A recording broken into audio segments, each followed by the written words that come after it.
سامعین، آج میں آپ کے سامنے ایک دل ہلا دینے والا واقعہ پیش کرنا چاہتا ہوں۔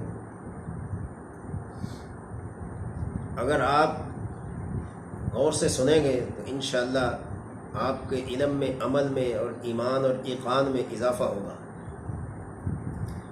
اور یہ واقعہ مجھے میرے والد ماجد رحمۃ اللہ علیہ مجھے سنایا کرتے تھے، اور اس واقعہ کی تصدیق بھی بہت سارے لوگوں نے کی۔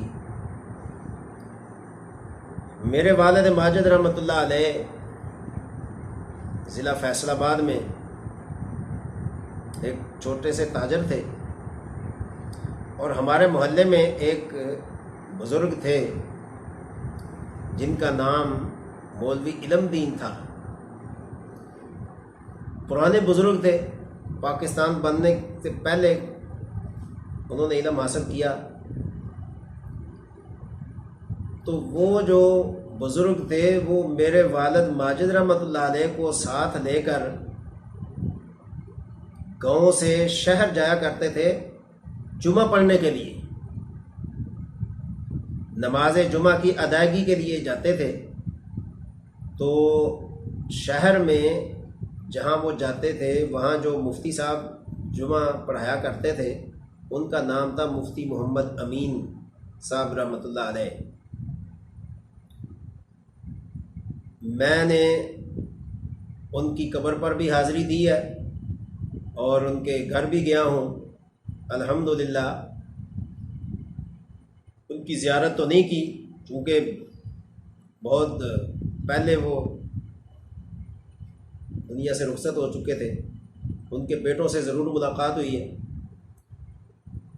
تو وہ مفتی امین صاحب رحمۃ اللہ علیہ جو تھے وہ بہت پائے کے بزرگ تھے۔ وہاں انہوں نے اپنے نام سے ایک مدرسہ بھی تعمیر کیا۔ آج بھی الحمدللہ وہاں لوگ طلباء دینی علمی اپنی پیاس بجھا رہے ہیں۔ تو وہ بزرگ تھے لیکن کسی کو بیعت نہیں کرتے تھے۔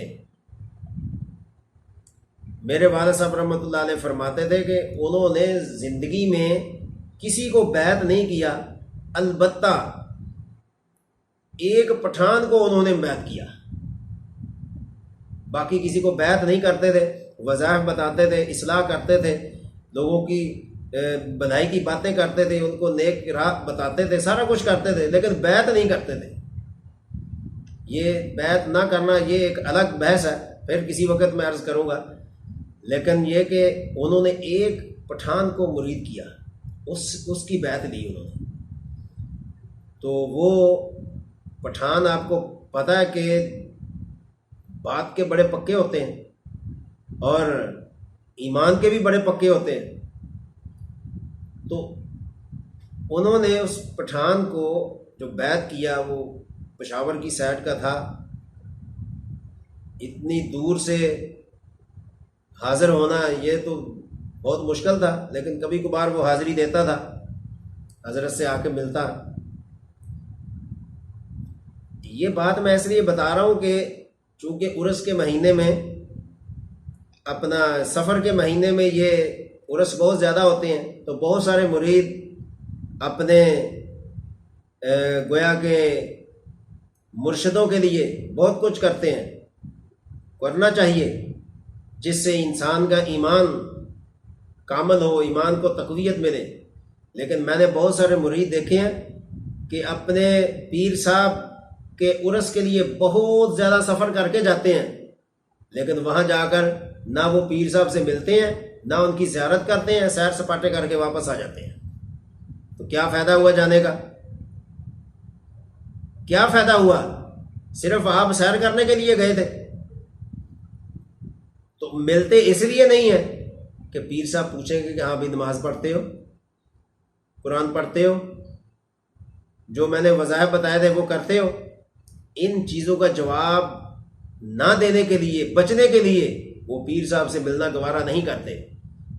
اتنی دور کا سفر کر کے بغیر ملے واپس آ جاتے ہیں، لیکن فیض نہیں لیتے۔ تو آپ خود دیکھ لیں کہ اس کا ہمیں کوئی فائدہ ہوا یا نہیں ہوا۔ تو بہرکیف یہ بات سمجھنے کی ہے۔ تو وہ جو مرید تھے پشاور سے آتے تھے حضرت مفتی صاحب رحمۃ اللہ علیہ کی خدمت میں، تو کیا کرنا ہوا کہ اس مرید کا انتقال ہو گیا۔ جب انتقال ہوا تو خود تو مرید مر گیا، یعنی فوت ہو گیا، لیکن اس کا دل نہیں فوت ہوا، دل زندہ تھا، سانس نکل چکی ہے اور بے جان ہو چکا ہے، لیکن دل کی دھڑکن چل رہی ہے۔ دیکھنے والے حیران و پریشان بھی، یہ کیا ماجرا ہے؟ سانس بند ہے، نبضیں بند ہیں، جسم ٹھنڈا ہے اور موت کے حالات طاری ہیں، جان آفرین کے پاس جا چکی ہے، دل کی دھڑکن کیوں بند نہیں ہوئی؟ اور باقاعدہ لوگوں کو نظر آتا تھا دل جو دھڑک رہا ہے، بہت پریشان، کوئی ادھر جائے، اس سے پوچھ، اس سے پوچھ۔ بالآخر ایک بندہ بڑا سمجھدار تھا، اس نے کہا کہ یہ کس کا مرید تھا؟ انہوں نے کہا مرید تو یہ بڑی دور کا تھا، ضلع فیصل آباد میں ایک شہر تھا جس کو جڑا والا کہتے ہیں، وہاں مفتی صاحب ہیں، پیر صاحب ہیں اس کے، تو ان کو اطلاع دی جائے۔ بہرکیف اس وقت جو بھی اطلاع دینے کے آلات اور حالات تھے، اور بعض کہتے ہیں کہ کچھ لوگ سفر کر کے آئے مفتی صاحب کے پاس یہ بات پوچھنے کے لیے کہ اب اس کو دفنائیں یا نہ دفنائیں، قبر میں اتاریں نہ اتاریں، کیا کریں؟ اگر قبر میں اتارتے ہیں تو دل زندہ ہے، نہیں اتارتے تو جسم بے جان ہے، درمیان میں تذبذب کا شکار ہے۔ تو خیر وہ لوگ حضرت مفتی صاحب رحمۃ اللہ علیہ کے پاس آئے، آ کر سارا ماجرا معاملہ ان کو بتایا، تو مفتی صاحب رحمۃ اللہ علیہ نے کہا کہ اس کو اسی طرح دفن کر دیں، یہ جو اس کا دل ہے یہ قیامت تک چلتا رہے گا۔ یہ ہوتا ہے مرید اور یہ ہوتا ہے پیر، جنہوں نے فیض حاصل کرنا ہوتا ہے وہ قدم قدم پہ مشورہ کرتے ہیں، چاہے وہ دینی معاملہ ہو یا دنیاوی معاملہ ہو۔